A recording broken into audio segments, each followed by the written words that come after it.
नमस्कार साथियों, मेरे YouTube चैनल पर शिक्षा विभाग से संबंधित नवीनतम अपडेट्स पाने के लिए सब्सक्राइब कीजिए, बेल आइकन को प्रेस कीजिए और ऑल नोटिफिकेशन को ऑन करके रखें, जिससे नवीनतम अपडेट्स आपके मोबाइल पर तुरंत मिल सके। साथियों, OPS के संदर्भ में सभी के लिए महत्वपूर्ण अपडेट है।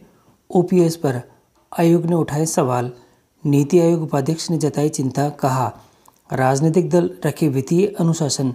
साथियों, खबर छपी है पत्रिका न्यूज़ नेटवर्क और दिल्ली जयपुर से खबर है, राजस्थान सहित 4 राज्यों में पुरानी पेंशन योजना OPS लागू होने के बाद केंद्र और राज्यों के बीच इसकी राशि को लेकर खींचतान बढ़ रही है। वहीं हिमाचल प्रदेश के बाद गुजरात चुनाव में भी OPS बड़ा मुद्दा है। ऐसे में केंद्र और राज्यों में बजट की तैयारियों के बीच OPS के कारण राजकोषीय स्थिति पर असर को लेकर नीति आयोग के उपाध्यक्ष सुमन बेरी की चिंता ने मामले को गरमा दिया है और उन्होंने भविष्य के करदाताओं के हितों का हवाला देते हुए राजनीतिक दलों से वित्तीय अनुशासन का पालन करने का आग्रह किया है।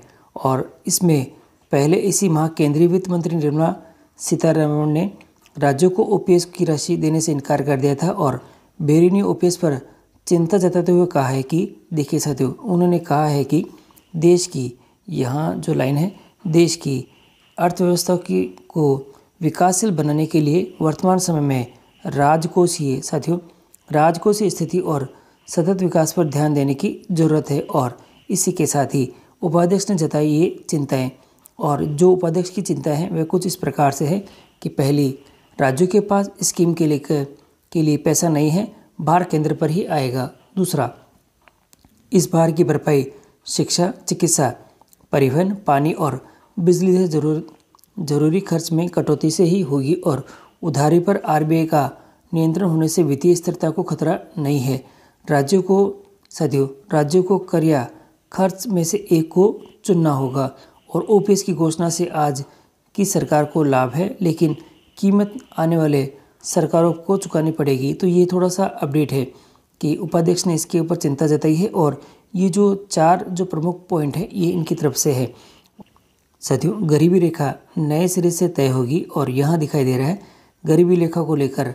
साथियों, गरीबी रेखा को लेकर उनका कहना है कि नीति आयोग पिछले साल संयुक्त राष्ट्र विकास कार्यक्रम UNDP की ओर से जारी बहुआयामी गरीबी सूचकांक जो MPI के साथ सहज है और जिसमें स्वास्थ्य और पोषण, शिक्षा और जीवन स्तर सहित 12 प्रमुख पहलुओं पर जोर दिया गया है। और उनका कहना है पिछले साल आंकड़ों की गुणवत्ता के कारण 2017-18 के उपभोक्ता व्यय सर्वेक्षण के परिणाम को रोक दिया गया है, लेकिन अब नए सर्वेक्षण के बाद सांख्यिकी और कार्यक्रम जो कार्यान्वयन मंत्रालय 2024 में नई गरीबी रेखा तय करने की स्थिति में होगा। यानी अब इस चीज़ को देखते हुए जो 2024 में नई गरीबी रेखा का निर्धारण करने की स्थिति बन रही है। और इसी के साथ ही सबसे बड़ी रेवड़ी योजना आयोग के पूर्व उपाध्यक्ष मोंटेक सिंह अहलूवालिया ने कहा है कि साथियों, योजना आयोग के पूर्व उपाध्यक्ष मोंटेक सिंह अहलूवालिया ने कहा है कि मंगलवार को एक कार्यक्रम में कहा है कि राजकोषीय घाटे को नियंत्रित करने की बात तो की जा रही है, लेकिन खर्च पर नियंत्रण का कोई सुझाव नहीं है दिया है। पुरानी पेंशन प्रणाली को वापस लेना सबसे बड़ी रेवड़ियों में से एक है और उन्होंने मैक्रो स्थिरता को महत्वपूर्ण बताया है और राज्य को नहीं देंगे पैसा। साथियों, महत्वपूर्ण है, केंद्रीय वित्त मंत्री निर्मला सीतारमण ने इसी माह शिमला में मीडिया से बातचीत में OPS की बहाली को लेकर कहा है कि कानूनन नई पेंशन योजना यानी NPS में जमा राशि आमजन की है और उसे राज्य सरकार को नहीं सौंपा जा सकता। यह राशि कर्मचारियों को मिलनी चाहिए क्योंकि कानून को बदला नहीं जा सकता। तो साथियों, ये थोड़ी सी अपडेट है सभी के लिए कि केंद्र राज्यों को नहीं देगा पैसा और सबसे बड़ी रेवड़ी माना गया है और गरीबी रेखा नए सिरे से तय होगी। और OPS पर आयोग ने उठाए सवाल और चिंता जताई है और उपाध्यक्ष बेरी ने भी इसके संदर्भ में आपत्तियां जताई है। तो अब देखना है कि सरकार इसके ऊपर क्या निर्णय लेती है कि केंद्र राज्यों को पैसा लौटाएगा या नहीं और क्या अपडेट रहेंगे इसके आने वाले समय में।